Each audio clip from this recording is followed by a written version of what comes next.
exams, people are sitting and they're doing different courses. The moment you have classrooms and schedules, you can't do. I solved my English literature problem in a slightly unusual way. I married a girl who had done MA in English literature. But how many subjects can you do that? Even there is a law which prevents you from going more than one. The point I'm trying to make is that this is a very important aspect, and only technology can do that because people want something which is for them. The other very important aspect is an aspect of social learning. When we are talking about social learning, and we had all this thing talk about Facebook and media, and we're seeing that, but don't look at those aspects. Look at the positive aspect of social learning. And I will just give you one example, because I need to also go, and I think you must be fed up. You see, with Google and this, and I talk to a lot of school children almost have a feeling, look at, there is Google, there is Wikipedia, you are an old man, why are you wasting our time? And they always believe everything can be found in Google and so on. I have no quarrel with that. I told you myself, go and see this Google. But I was always looking for some questions to which Google doesn't have an answer. And one question in mathematics I found, to which I thought Google wouldn't have an answer, and the question is a very interesting question. It is, you are given 5 zeros, do something to this so that the answer is 120. So now this is not a trivial question, it's a difficult question, and I will first give you the answer because we don't have enough time, otherwise I would say try. The answer is you put factorial for every 0. So factorial 0 is 1. So you say factorial 0 plus factorial 0 plus factorial 0, you get 5. Put one more factorial, factorial 5. 5 into 4 into 3 into 2 into 1 is 120. I said, now I got something which I can tell the kids that try doing this on Google. But I was a careful person. So before jumping to the kids, I went to Google myself and wrote this question exactly like this. There are 5 zeros and I want to make it 120. You don't expect Google to have an answer, but it had an answer. And this is the power of social learning. It's not a mathematical search engine. For those who are interested in mathematical engine, there is Conrad Wolfram Alpha engine which does mathematical problems. Somebody posted on some website, a social learning website, that I was asked this question in an interview. I didn't know the answer, but next time I am asked this question, I want to know the answer. So does anybody know the answer? And somebody posted this answer. Good. In a traditional class, we would have been happy with this. Problem solved, answer obtained, 100 out of 100. But because it is social media, somebody said, but why factorial 0? We can also use cosine 0. So he said cosine 0 plus cosine 0 plus cosine 0 5 times, 1 factorial, got the answer. See, that is the brilliance of social learning. Social learning gets you out of the limitations of what the teacher thinks is the right and final answer, but allows people to explore more answers. As educators, we have to be able to encourage social learning. So we should not get into this idea that it is distractive, etc., etc. It is distractive, can be distractive, but if you give interesting problems associated to this, they can. There are well-known sites like Quora.com where you can actually go and do this, but you can also create your own forum where you can do this. I think social learning is the new kid on the block which will prove why technology-based education is superior. And the reason for that is, since you've heard so much of factorials and n's, I'll give you one more factorial story before I stop.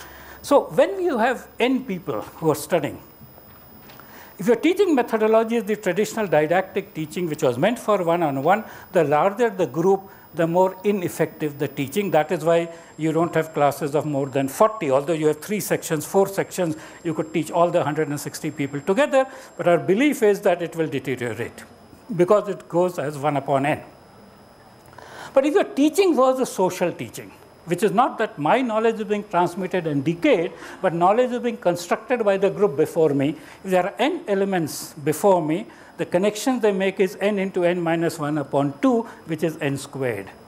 Therefore, the larger the group, the higher the social learning. And if I can organize the group so that they work in pairs and triplets and quadruplets and quintuplets, then I've got n squared, n cubed, n4, n5. And this is the power of social media. The earlier presentation talked about Egypt, talked about Barack Obama, talked about this. To me, the seeds of a learning revolution of this country lie in that. We are saying, we in our traditional thing versus you, but if we say we will also transform, and I'm not saying use Facebook, I'm saying use whatever you want, create your own thing. Anybody can do that. Use WhatsApp, use whatever. But if you harness the cognitive surplus of all the audience that you have, see, I've taught in IIT Kanpur for about a decade. I have no hesitation, I was pretty good, but the kids before me were very bright also. Imagine 100 kids before me, very bright, and saying, shut up and listen to me for 1 hour. If I said, get engaged and let us all work together, the effect would have been much more. And so is it with the children that you have in your class, so it is with these kind of things. So I think you are on to a very good journey. You may not actually believe it, but I think you have a potential to make a change to the world. I mean, after all, how did Facebook start? Facebook started by somebody wanting to be more efficient in finding girlfriends. So if we become more efficient in trying to do learning, the potential is enormous.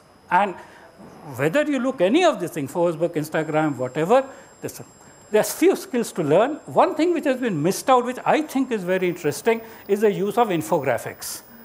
I belong to a generation which did not use it. For us, mind maps was the greatest infographic. But I think the infographic tools that you have today are very, very interesting and important and will help a lot because you put data, information, visuals all in one for much more compact this thing. I quickly want to touch on these two things, and I talked about infographics especially because somebody had talked about the ADHD, attention deficit. The answer to attention deficit is to grab attention. And grab attention by saying we'll use, so you can have a course entirely on Pinterest, entirely with infographics and whatever else, and there is no ADHD because as Rajaram said, if they are engaged, they spend hours on whatever they like to do. So the point is they are disengaged from the way we teach class. But if you say, you are infographics, I am also infographics, you are short videos, I am also short video, I make 2-minute, 3-minute, I do podcasting, I do video casting, I write blogs, you've got them engaged. So I don't think that is a major issue. In fact, those of you who really want to do this, Ken Robinson is a great educationist. He has many good videos. One of them is where he says that in US, whenever any child is doing anything, they declare them ADHD and tell the parent to go to the doctor, ADHD, drug. And he says very nicely after long narration, he says the child is not suffering from ADHD. The child is suffering from childhood. It is natural in childhood to be curious, to be impatient, not to focus, to want to do many things, to jump around and so on. And therefore, it's a very nice video. You must see this thing. The other question that was asked was about how quickly do we give technology and whether technology is harmful. See, whenever new technology comes, there is one set of people who are apprehensive about it. I mentioned to you Akbar Allahabadi. When I was in the 70s in the US, the microwave oven came. People said, oh, this will cause cancer, the radiation, this, that. When color TV came, they said, this generates X-ray and you will become impotent and this and that. All kinds of things were scared. Today, can you imagine any house without a microwave oven? Nobody talks about it. Even the cell phone thing, I have lots of friends who say, why do you keep your cell phone here? It is harmful to the heart, etc. I said, how do you know it doesn't work as a pacemaker? How do you know it doesn't help the heart? How do you think it is only harming the heart? There is a genuine issue. I'm not denying that because the DDT story is an example of that issue. When DDT was discovered, and we had the chemistry teacher there, trichloroethane, it was considered the miracle thing. Everybody was forced to put DDT. Until 20 years later, they realized it is not biodegradable, it doesn't dissolve, there's a biological amplification, and 20, 30 years later, they found out the harmful effects of DDT and other pesticides. So one thing is, there is an intrinsic risk in this that we don't know. We don't know. See, the problem with this kind of research is you may say for 20 years no effect has happened. How do you know the 21st is not the threshold? So much amount of radiation caused no harm. How do you know that plus a little more is not this thing? But you take calculated risks, and the answer for many of these things is the benefits that you get are much more than the losses that you get because of not using it. You adopt that technology. The sooner you learn about it, then you kind of move. But the thing that we are against, and I think that's what Rajaram Sharma was driving at, was if people want to oppose this thing because it is new and they feel threatened, and they use the argument of safety and health, that is wrong. That is an incorrect thing. And sure enough, you know, there are safety guidelines. You don't get FDAG approval, you don't get this unless these meet certain standards. But all of us may be mistaken. Who knows, tomorrow you will curse Faraday and Maxwell for having invented electricity and giving us all the radiation that we got. Otherwise, we would never have got it. So anyway, I wish you all the best. I am sure that in a few years, we'll hear you as a glorious team who transformed education not only for India, but for the world as well. All the best.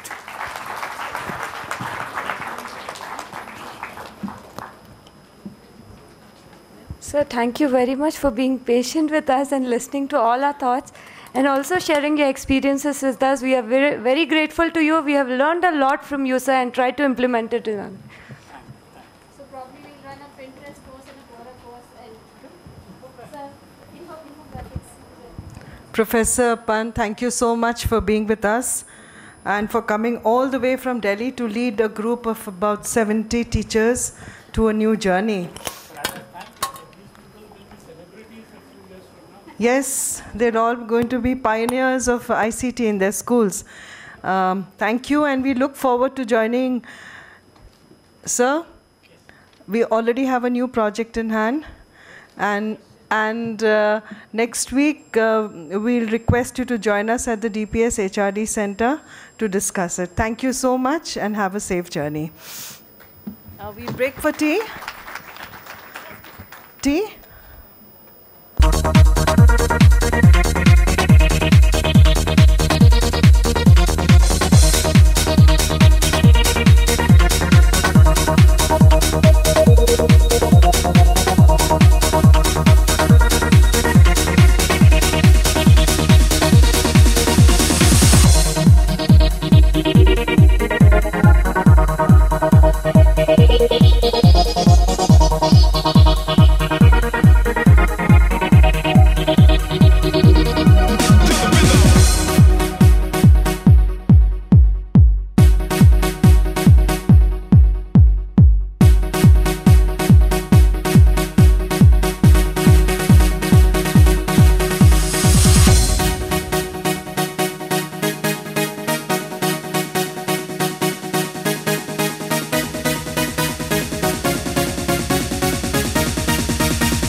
K-12 program.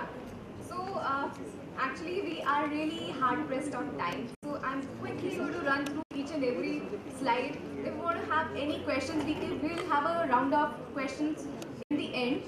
So quickly starting to my first slide. I wanted to start on this note from Mahatma Gandhi. What is really needed to make a democracy function is not knowledge about facts, but right education. We have heard from all the eminent speakers that what education really means and what transformation that we believe in. So I will not really stress on this because right here what I've seen from all the presentations, you people are really champions in whatever that you are doing. You are actually excelling in implementing ICT in your schools. So hats off to you, and quickly going to the next slide. This is what I wanted to present. This was the scenario 300 years back, where students used to sit in a classroom, teacher used to present, there used to be no collaboration. This is the present. What we see here is students are now bounded by a classroom.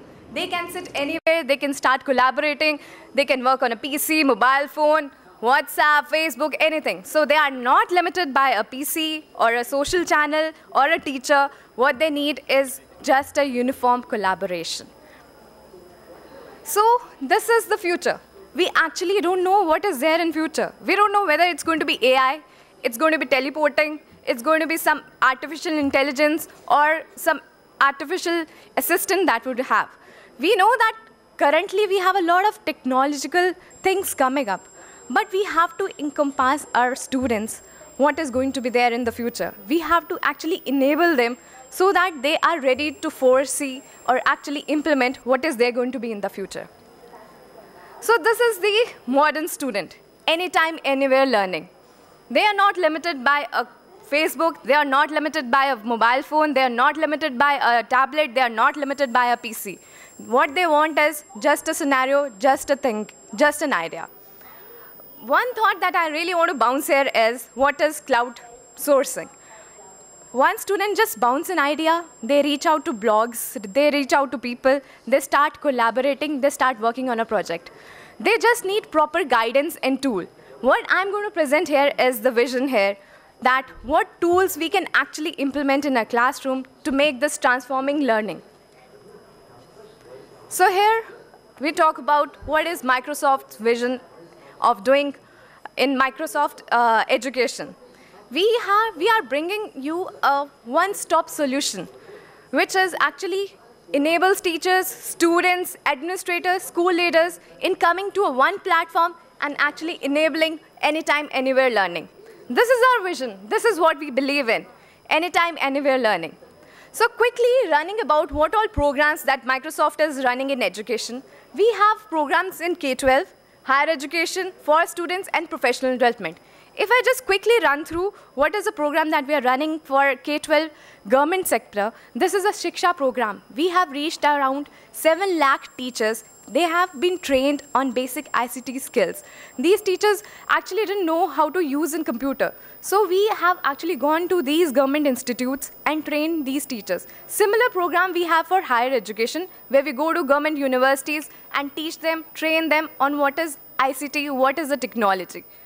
Quickly going to our 4 major pillars. This is where Microsoft in education is actually putting all their resources in. First is helping transforming education. We have tools, technology, resources, which would actually enable you as a teacher to make the change in your classroom. We are supporting the education. We are doing trainings for them. We are doing hands-on session on technology. For students, we have a students program that is dedicated for them, mentoring them, enabling them, and giving them a platform to reach out to students not in their classroom or probably in India, but rather reaching out to any student anywhere in this world. Next, in the last segment is empowering school. So this is where we are actually focusing right now. We are empowering all our schools with the top-notch technologies which is there in the room, coming to helping transform education. Quickly coming to what all things that we are doing in helping transform education. If I quickly go through each and every tile here, we have OneNote, we have a Sway. These are the tools which any teacher can simply use in their classroom. Most of the things that you see on this slide is free. You can just go to the website and download all these things. One thing I would really want to emphasize here is Skype. So currently we have come out with this mystery Skype concept. I heard there were people who are actually reaching out to many institutes, probably in UK, Canada, anywhere. So what do we hear is giving students a cultural experience. We connect to Skype and there is a person sitting there. We conduct such classes where they have to guess from which region, which hemisphere, which continent they are from. This helps them learn and actually embed what is the social and how do you actually collaborate.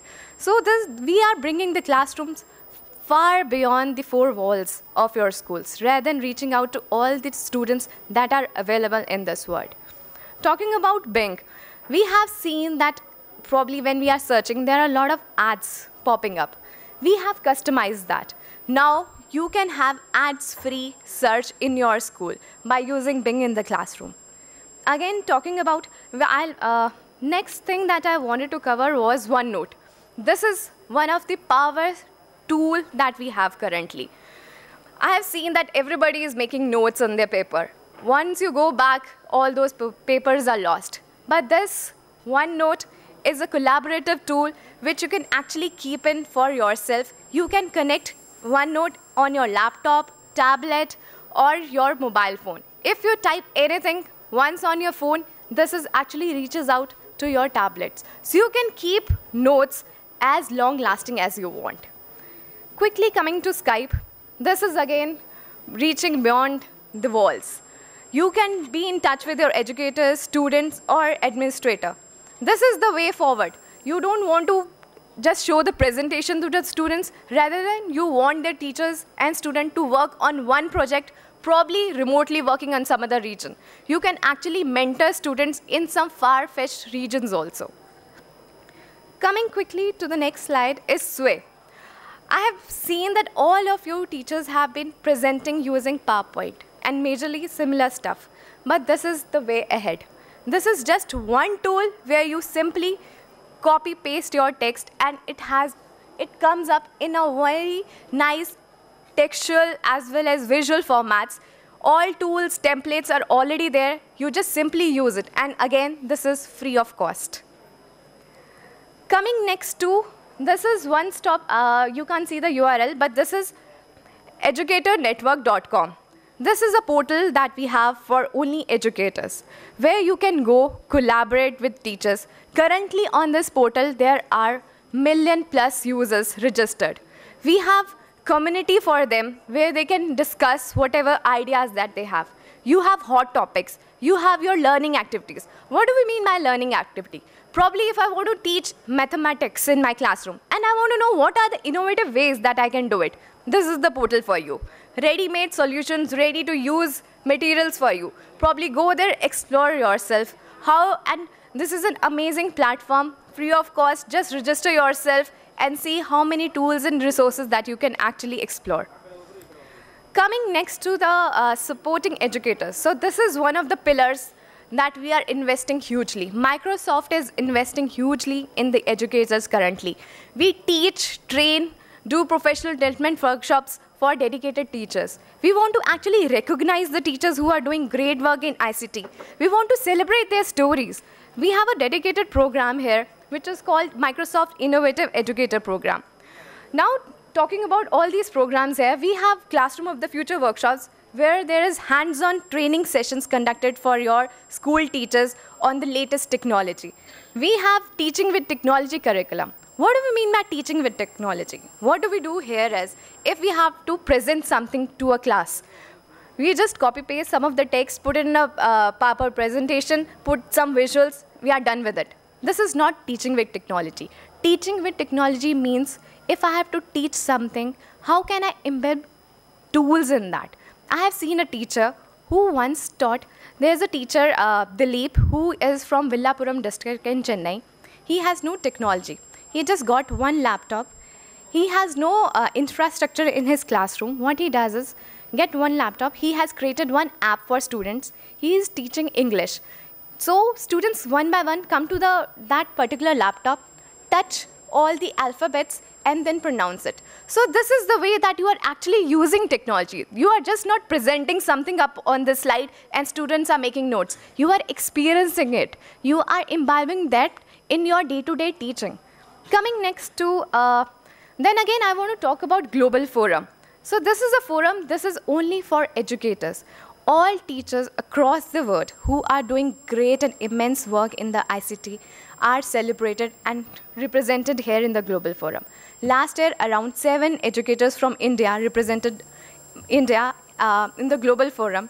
There were dedicated sessions. They are giving hands-on training sessions on the latest technology.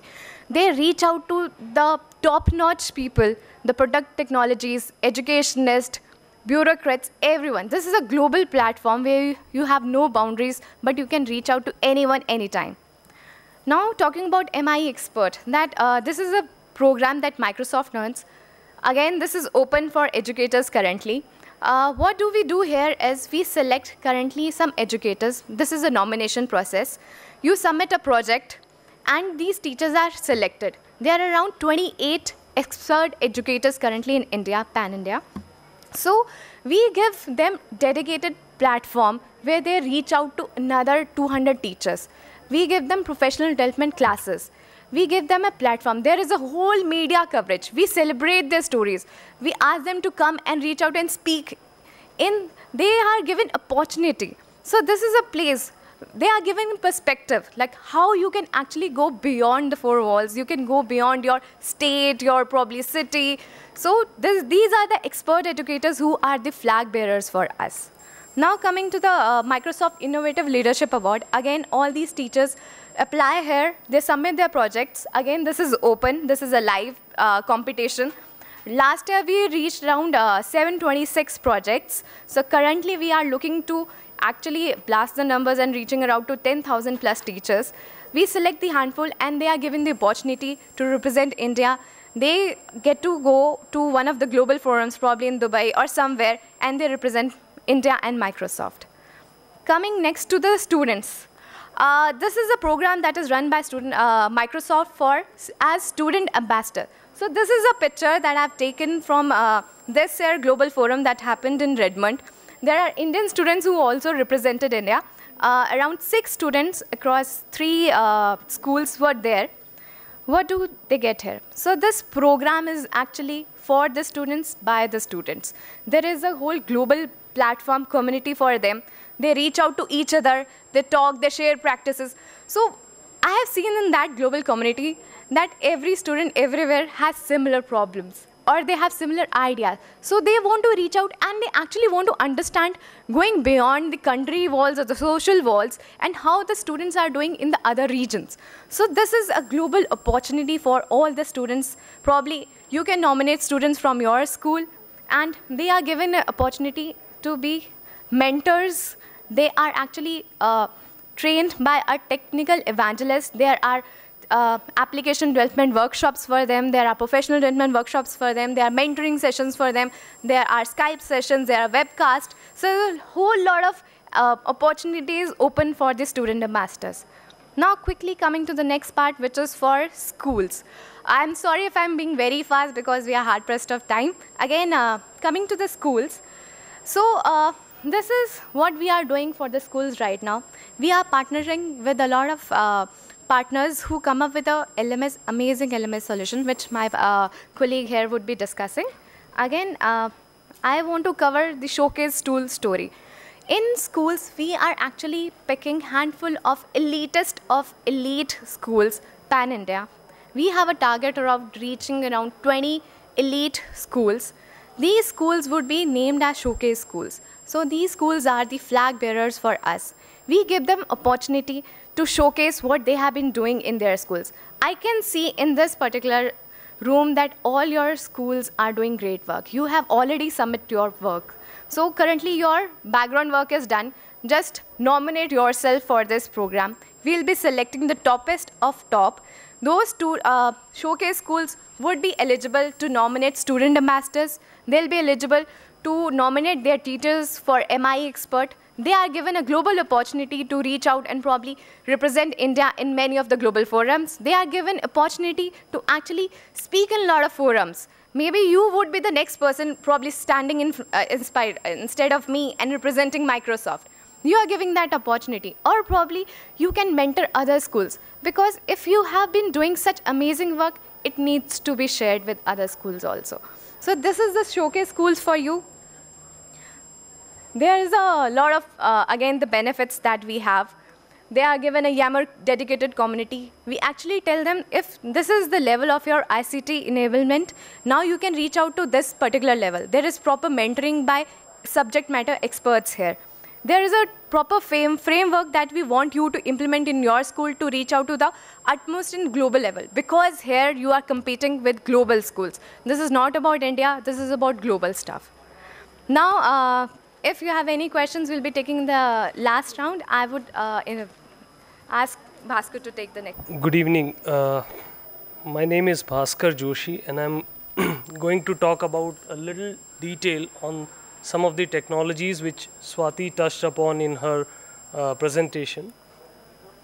When we are looking at the factors that enable digital education to be successful, what we are talking about is a scenario where students and teachers are exchanging ideas, collaborating, learning and sharing information through possibly devices over networks, and they are using solutions or applications for learning, or generally consuming content over the internet, which are loosely called as content services, that runs off infrastructure that can be referred to as cloud infrastructure.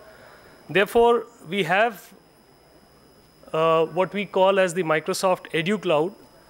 How many of you have been using Microsoft Office day to day in your use of computers? And do you know that Microsoft Office also has a flavor online which is called the Office 365? And do you know that Office 365 is free for educational institutions? So what is Office 365 and the EduCloud giving you? Office 365 is our platform for bringing educators, students together on a common ground and enabling collaboration and communication, providing productivity tools and productivity platform, as also enabling learning and teaching content from individuals as well as from institutions to be preserved and shared across freely within the learning community. There we have enabled some amount of formal learning through the learning management system called Edvelop. This is a product which one of our our partner companies has developed, and we are providing it as a part of the EduCloud framework. And there we are also having a UNESCO certified UNESCO endorsed teaching and learning with technology certification program for educators, which is called the Microsoft Certified Educator Program, that forms a part of Microsoft IT Academy, which is a component in the EduCloud. So how does it all come together? We know all our familiar tools, Office Mix, OneNote and Sway. Probably Office is most understood amongst these. OneNote, people are getting to know about this now, and Sway is the new kid on the block, which Swati touched upon briefly. Combine the content creation part of it, which is all our teachers who are most capable are the ones who do not use the ready-made standard content from the books. They create their own content. And this is a very common observation that we've had. At the very least, there is a lot of composition around the content or synthesis around the content which goes on in the minds of the most dynamic teachers. So what this allows you to do is to prepare the content as per your style or your vision of imparting the knowledge of the course, organize it to deliver inside a formal or a semi-formal learning environment which allows students and teacher to collaborate anytime, anywhere, and then supplement it with information which is not necessarily directly provided by the teacher, which the student, the learner may be discovering on their own using search engines. Here why we have got Bing in there is because there's a special flavor of Bing which has been created specifically to filter out the non-educational context results. So if I search for Big Bang Theory today on any search engine, not just Bing, any search engine, I'll probably get more results on the television series than I get on the theory of origin of universe. So, but when I'm searching from inside an application where a context has been applied to that search, all the non-relevant results will be filtered out. Unless I write Big Bang Theory TV series, I'll not get it. In the unmoderated world, it works the reverse way. Unless I write Big Bang Theory origin of universe, or at least the keyword universe, I'll get nothing on the origin of universe. So that kind of content governance or proctoring is being introduced into the learning context by using this tool. In addition, the core Office 365 services are tied together by what is called a common identity service. So one user ID and password actually ties together your Skype, your email, your access to the OneDrive for sharing your files, as also to this moderated social media platform called Yammer, and any reporting analytics that is being built and published from the school management system or the school ERP system. All of this is being tied to one user ID and one password, and it is available. That same user ID and password is available to the digital library, to the school ERP solution, to the fee payment gateway, and so on and so forth. So one common context which helps ensure that there aren't too many user IDs and passwords to be remembered by the students. So this is an extensible framework for those of us who are used to seeing this on internet. Sign in with Gmail, sign in with Microsoft account, sign in with Facebook. These are the common scenarios which are now coming to even custom and specialized applications inside the learning environment. So enough of talk about this. I'll just switch to a quick glimpse of what all these tools are, just so that you have an idea about what is it that we are talking about.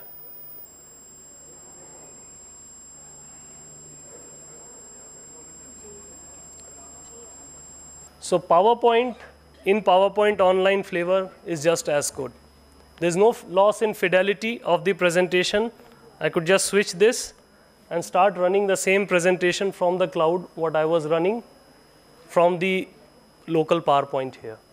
There is the effect of a little lag here because this is dependent upon internet connectivity, but it will run much the same as it does offline.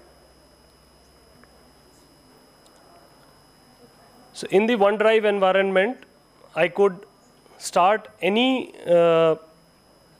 content creation activity. Just give me a second. So I could just do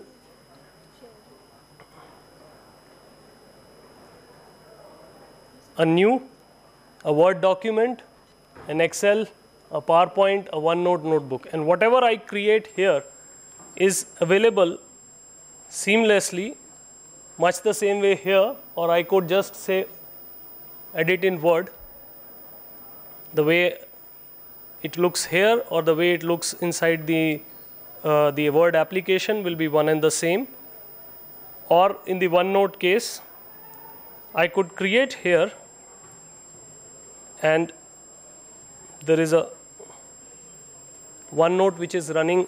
Since I'm using one connected computer only, I'll be a little constrained. So a OneNote application running locally on the machine would immediately get this what I'm writing here. I could be writing on a device like this one, and just as easily whatever I write here could turn up into that. In fact, this I have written on this device only.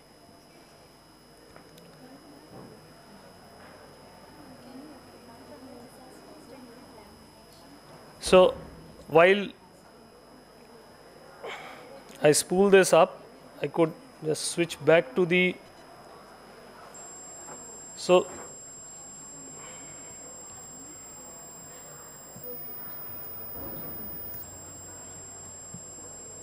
there was a question about what is Sway. Why is this not signing in? Okay, it is signing in. So I could create a presentation which is completely free form. I could have a video, I could have a audio clip, I could have a picture or text combined into a art form which is free. So what you see here on the left hand side are all the tools which you need to create a free form presentation. You could introduce a picture. The picture could be imported from any source. You could import from Flickr, Bing, PicHit, YouTube, wherever, or even add a new source. That could be your personal Instagram feed. It could be from iCloud. It could be from Google Drive. Wherever it is, and you could simply import it in here and send it into the Sway. Sorry. So out here, the traditional boundaries that a tool like PowerPoint would impose are just not there. You're not working slide by slide. Instead, you are working probably a concept by concept. You could play with an idea without bothering about the form factor of the content that you are using. It need not be sourced locally from your laptop or PC that you are using for presentation. You could run it off another phone or tablet device. Because it's saved in the cloud. Yeah, that's because it is, as you create it, it is real time saved on the cloud. And the content itself is also coming from a mix of cloud and the local machine when you are composing it. Once it is composed, it is all sitting on the cloud itself. So anything which gets created while we are working in the classroom is available beyond the classroom as well.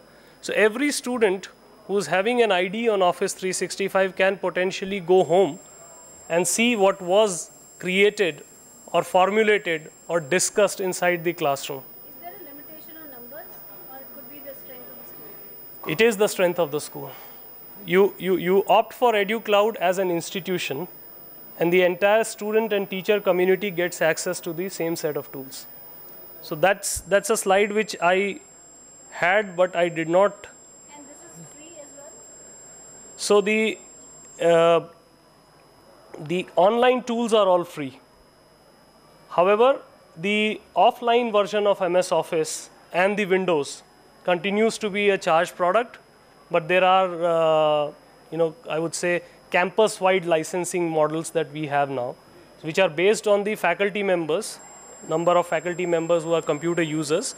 And when we have that many number of faculty members using the tools or license for the tools, the students get full access to the tools without any extra money being paid to. What it also has is that there's this component called Microsoft Intune. So any of the students who are bringing devices to the classroom, one of the biggest concerns that we would have is how are they using their device? Are they using the device to actually take notes? Are they using the device to click pictures when they are not supposed to be clicking pictures? Or are they using the device to play music and distract everybody in the classroom? Intune allows you to enforce policies. When inside the school, your camera won't work. You go home, use your camera for clicking your baby sister's picture, that's all fine. Or click your dog's picture, we don't care. But when you're in school, your camera won't work. When you're in the classroom, your audio won't work. Your recording won't work. Maybe you would want to allow recording, but you don't want to allow them to play music. So audio playback doesn't work. Those kind of policies you can enforce using Intune. And for the entire school, of course, the learning management system comes as a part and parcel of this. So I'll just switch back to duplicate screen mode and come back to this demo screen which I was running. So here I am writing on a tablet.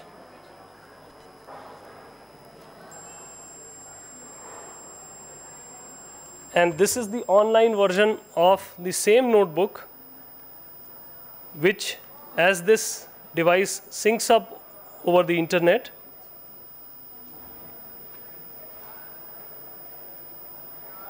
whatever I have written, bad handwriting, sorry, but it immediately appears here. What's more interesting, this is on the cloud, but what's more interesting is that I have a OneNote running somewhere here. This is on my offline device. I wrote here, and in no time, in an instance, whatever I am writing here is going to the cloud and coming to another device, which may be sitting at my home, which may be sitting at my parents' desk, or which may be sitting at my desk in my study room. So this is the beauty. You don't need to carry notebooks to school. Carry one of similar devices. And it doesn't have to be a Windows device alone. It could be any device. OneNote is available on all devices. All devices. iOS devices, Android devices, and Windows devices. So note taking becomes relatively painless whatever 4 kg, 4.5 kg of notebooks that students carry to the classroom can just get reduced to a 350 grams tablet device. Ruggedized devices are available, and there is no distinction being made on what type of device is it. As long as it can support inking, you're good to use it. One more thing which I forgot to highlight here is that when we are talking about students and teachers getting access to Office, this is not 1 copy of Office per person. This is 5 copies of Office per person. So if there are 1,000 students in the school and the corresponding number of teachers, say 50 teachers in the school, 1,050 people associated with the school have access to use full Microsoft Office on up to 5 devices. There could be a PC device, there could be an Android tablet, there could be an Apple iPad, there could be a Windows-based tablet as well, or a phone. You could use them in 5 devices. These devices could be sitting inside the school. In your labs, these devices could be sitting at home on the respective person's home computer or the tablets that they have at home. So this is the kind of free-form content exchange and collaboration environment that we are putting in the hands of educators and students to ensure that what we talk theory inside the classroom actually gets translated into practice, and the tools are getting used for effective learning inside and outside of the classroom. And that's all what I wanted to discuss at the moment. We could take up the questions now.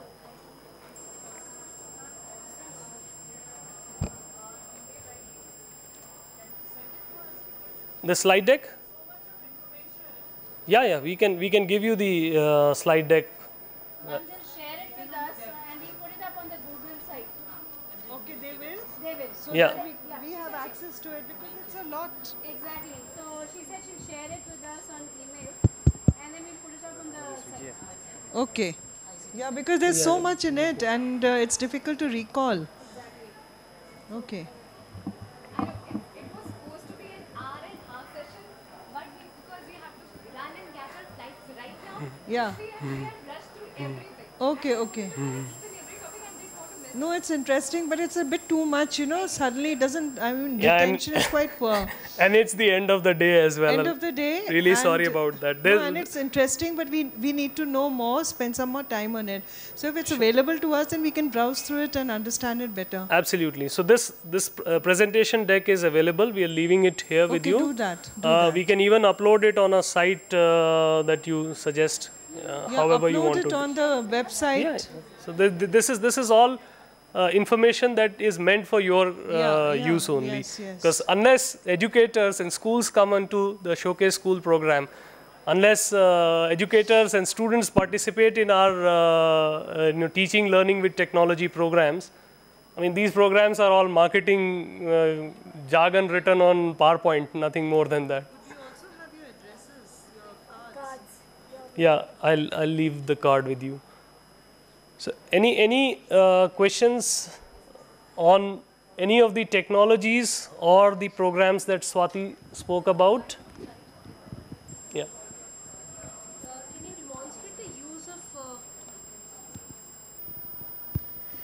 Can you demonstrate the use of Mobilier Envelope? It seems to be a new product because. Yeah, I can do that very briefly. Just a small, short demonstration on that. And how I can incorporate this tool in my teaching and learning process in the school.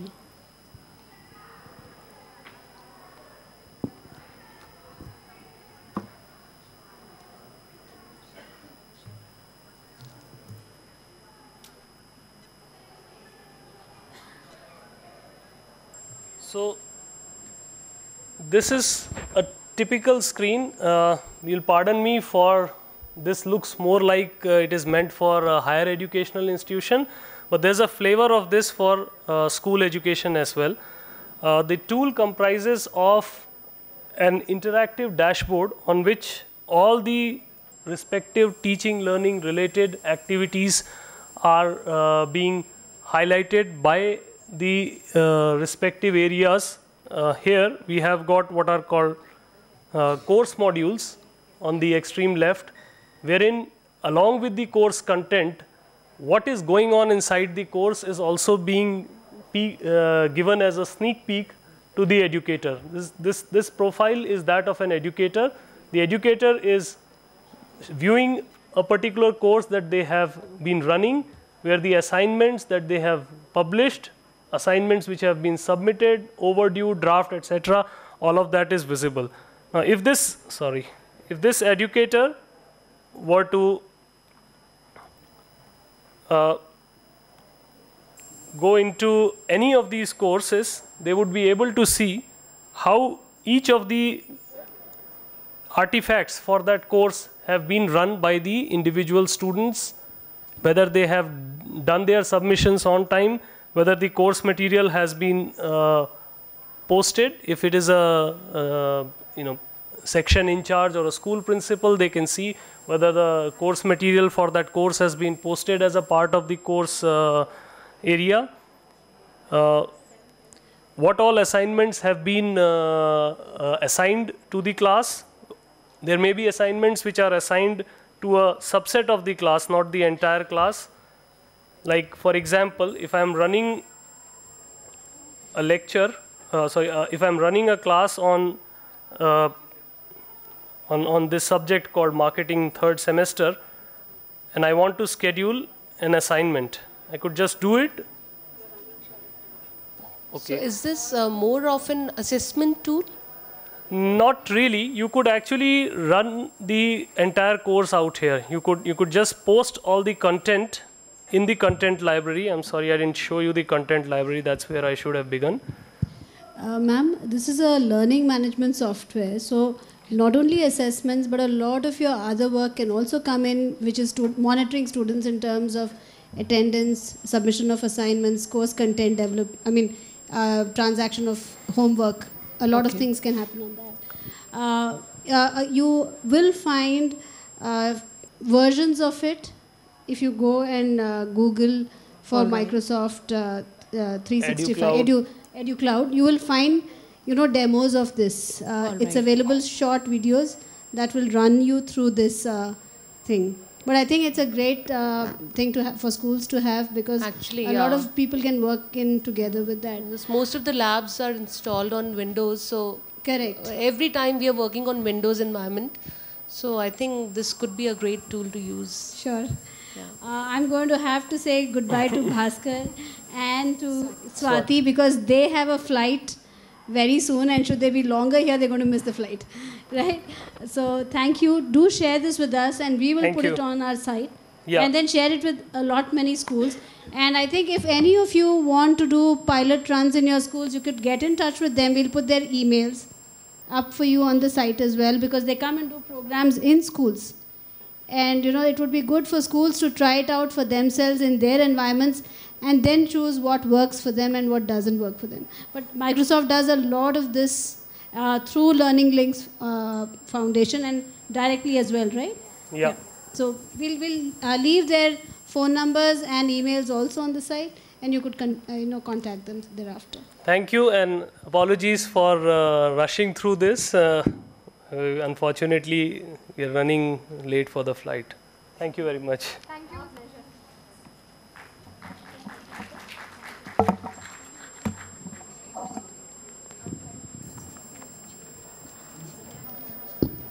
Thank you very much, sir, for the session. It was a very interesting one, and we can practically use it in our classes. And hopefully next time Microsoft will enable us to use free apps. Some more. We are Indians and we want more, which are offline. Thank you, ma'am. Now I have few announcements to be made. I would request all the participants to fill in the departure details by 8 o'clock today, because it's required to make the arrangements by the transport department. Please, there's a form on the website. Please enter the departure details into that form. By today, if possible, please enter your departure details today. Next, we have a poll question coming up on IPOMO app. All of you have the IPOMO app on your mobiles. If you have a non-Android phone, we have provided you with tabs. Please use the tab. There's an app downloaded on that. Click on the app. Then we have an option for DPS ICT Meet 2015. This is the Wi-Fi password.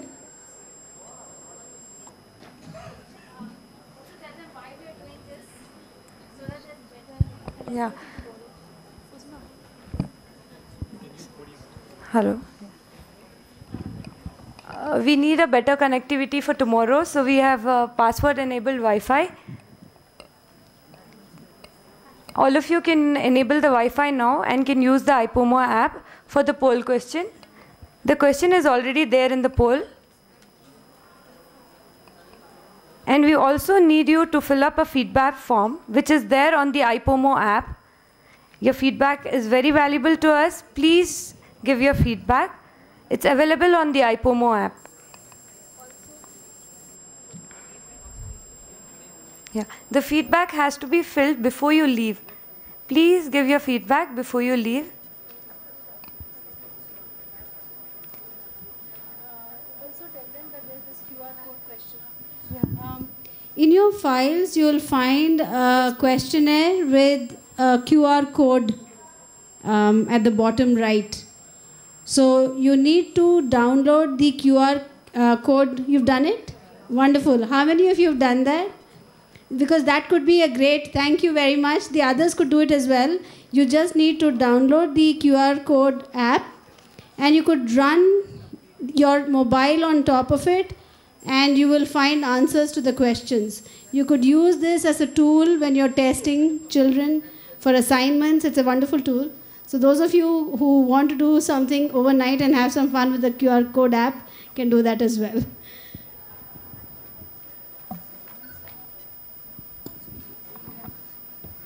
Teachers, we have marked your attendance through the facial recognition app on IPOMO. Kindly log out before you leave. We have the tabs there on the right-hand side. Please, you can log out before you leave. And every day we have a login and log out. And the session also starts by 8:30 tomorrow. While some of us are, waiting to head back to the hotels, some of you, I think, want to go shopping and see a little bit of Bangalore city, which you must. Because, you're coming here for 3 days. You must go and see this beautiful city. The weather is warm. It's a safe place to be in. If you're going in groups, please go around and, it's safe. And you will find Olas and Merus all around the place. The closest place that you could see a couple of things is Orion Mall. And then you have, next to it, you have the ISKCON temple. And opposite the ISKCON temple, you have the Hanuman Mandir, which is also very, very famous. And that's pretty close from here. You should be there in about half an hour. And MG Road and Brigade Road and Commercial Streets are landmark places in Bangalore. So if you would like just to take a stroll down those roads, very British, very old time, and there are still some nice stores that you'd like to go and some good place to eat. And for the women, you have all the silk stores, Vijay Lakshmi and Deepam, Mysore Sari Udyog, all of it. So you should go to Commercial Street, and I think you should, you'll enjoy it. If there are any queries regarding moving around, please let us know. And the office people will fix the cabs for you. Ma'am, teachers who have used our tab, can I ask them to return so that we charge it and get it ready for tomorrow? There's a request. I know that Samsung has given you the tabs for 3 days, but we'd like you to charge it, or you can leave it with us and we will have it charged for tomorrow. They've taken it back? They didn't give it to you? Okay. So, all right. Not the Samsung tablets, the tabs which we have provided. Okay. Participants who have non-Android phones, they were provided with the tabs in the morning. So I request those who have the tabs, please return it back so that we can charge it and get it ready for tomorrow.